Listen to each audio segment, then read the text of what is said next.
Hello साथियों, नमस्कार। मैं हूं आपका दोस्त आशीष पाठक। साथियों, आज हम जानेंगे ट्रांजिशन फीड जो है कि ट्रांजिशन फीड क्या होता है, कैसे बनता है और इसे कब अपने पशु को देना होता है और इसके क्या क्या लाभ होते हैं। साथियों, तो सबसे पहले हम आपको इसके फायदे के बारे में बताएंगे साथियों कि अगर आप ट्रांजिशन फीड अपने पशु को देते हैं तो आपका पशु जो है, आपका जो गाय भैंस है, वो जेर गिराने में उसको प्रॉब्लम नहीं होती है। उसको मेस्टाइटिस रोग होने के चांसेस जो है कम हो जाते हैं और उसके बाद मिल्क फीवर, जो बच्चा देने के बाद हमारे पशुओं को अक्सर मिल्क फीवर हो जाता है, कमजोरी या किसी अन्य कारण से, तो मिल्क फीवर नहीं होने पाता है साथियों। इसके बाद जो उसके बच्चे में बच्चेदानी में, उसके बच्चा देने के बाद जो बच्चेदानी में आप देखेंगे एक संक्रमण हो जाता है, वो नहीं होने पाता है साथियों। हम आपको ये तो हो गए जो रोग हैं कुछ, जिससे आप अगर ट्रांजिशन फीड देते हैं अपने पशु को तो बचाव होगा। इन सब रोगों से आपका पशु ज़्यादातर सुरक्षित रहेगा साथियों। इसके अलावा अब हम आपको बताएंगे कि ट्रांजिशन फीड क्या है साथियों। ट्रांजिशन फीड वह फीड है जो बच्चा देने के कुछ समय पहले और बच्चा देने के कुछ दिन बाद भी अपने पशु को हम देते हैं, ताकि वह पीक पर आए और पीक के टाइम पर अधिक से अधिक दूध दे साथियों। इसका फार्मूला जो है ज़बरदस्त है। हम इसका फार्मूला लेकर के आए हैं साथियों, उसे हम आपको बताएंगे। तो हम आपसे ये कहना चाहेंगे कि जब भी पशु आपका जिस महीने में ब्याने वाला हो, तो पशु को जो ड्राई पीरियड होता है वो 2 महीने का होता है। ड्राई पीरियड साथियों, तो जो 60 से 90 दिन का पीरियड होता है लास्ट, उसमें जब 21 दिन बचता है तो उसमें ट्रांजिशन फीड देना बहुत ही ज़्यादा लाभकर होता है और उसी में ज़रूर देना चाहिए साथियों। उस समय पशु को हाई एनर्जी फीड की आवश्यकता होती है, जो कि कुछ विशेष अनाज के द्वारा उसे पूरा किया जा सकता है साथियों। और उसके साथ साथ जो तमाम फीड हैं उसमें मिलाए जाते हैं एक समान मात्रा में। अब हम उसी को बताने जा रहे हैं साथियों। उसमें क्या है, आपको ट्रांजिशन फीड बनाने के लिए सबसे पहले लेना होता है अनाज।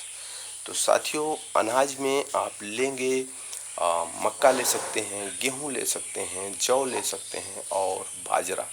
साथियों, अगर ठंडी का महीना है तो आप बाजरा ले लेंगे और अगर गर्मी का महीना है तो जौ ऐड करेंगे साथियों। मक्का और गेहूं आपको लेना ही है, यानी कि इसमें मिश्रण करके आपको 25 से 35% तक अनाज लेना है साथियों। उसके बाद आपको लेना है खल। खल में आप कपास का भी खल ले सकते हैं, बिनौले का खल ले सकते हैं, सरसों का खल ले सकते हैं। अगर तीनों आपके यहाँ आसानी से उपलब्ध है साथियों, तो आप 16% में कपास और बिनौला का खल रख लीजिए। उसके बाद 10% सरसों का खल जो है उसको ऐड कर लीजिए। अगर आपको कोई सिर्फ एक ही खल उपलब्ध है तो आपको 25% खल लेना है साथियों। उसके बाद नेक्स्ट पॉइंट है चोकर।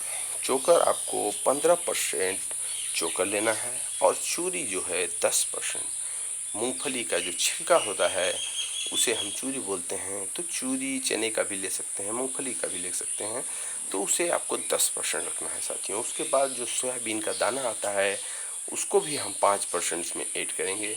और अंतिम महीने में 21 दिन तक हम जो देंगे उसमें 1% नमक और बाईपास फैट ज़रूर रखना है साथियों। और इसके अलावा अगर हम उसमें कुछ खास चीज़ों की बात करें तो नौसादर 50-50 ग्राम आप दे सकते हैं साथियों, उसमें ऐड कर सकते हैं, जो कि हमारे पशुओं के लिए बहुत ही लाभकर है। और जो 1 कुंटल का हम ये फार्मूला आपको बता रहे हैं, परसेंटेज का मतलब हो गया 100 किलो में 10% बता रहे हैं तो 10 किलो हो गया साथियों। तो इस परसेंट के हिसाब से अगर आप हल्दी उसमें आधा किलो ऐड कर देते हैं तो आपका पशु एकदम ज़बरदस्त स्वस्थ रहता है। आपका जच्चा बच्चा जो है पशु का एकदम बहुत ही अच्छा रहता है। तो साथियों, इसमें इसके अलावा 1 किलो मिनरल मिक्सचर और आधा किलो आप मीठा सोडा ऐड कर सकते हैं। अगर मीठा सोडा नहीं भी ऐड कर रहे हैं तो कोई दिक्कत नहीं, लेकिन मिनरल मिक्सचर आप ज़रूर ऐड करें। साथियों, अगर इतना चीज़ आप अपने पशु को लास्ट 21 दिन में दे देते हैं तो आप देखेंगे कि इसका ज़बरदस्त लाभ आपको दिखाई देगा। जितना भी पशु की क्षमता है, हाइट वीक है, उस पे जाकर के वो दूध देता है साथियों। तो आप उम्मीद है साथियों कि समझ गए होंगे ट्रांजिशन फीड क्या होता है और इसे किस हिसाब से बनाना होता है, कि इसमें क्या-क्या चीज़ किस मात्रा में रखना है साथियों। तो ऐसी ही जानकारी भरी वीडियो देखने के लिए हमसे जुड़े रहें और हम फिर मिलते हैं साथियों अगले वीडियो में। तब तक के लिए आप स्वस्थ रहें, मस्त रहें। आपका धन्यवाद।